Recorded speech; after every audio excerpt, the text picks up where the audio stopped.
467 years ago, our fathers brought forth on this continent a new nation, conceived in liberty and dedicated to the proposition that all men are created equal. Now we are engaged in a great civil war, testing whether that nation, or any nation so conceived and so dedicated, can long endure. We are met on a great battlefield of that war.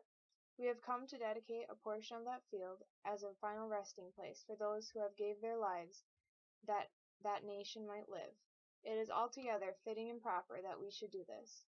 But in a larger sense, we cannot dedicate, we cannot consecrate, we cannot hallow this ground. The brave men, living and dead, who struggled here, have consecrated it, far above our power to add or detract. The world will little note, nor long remember what we say here, but it can never forget what they did here.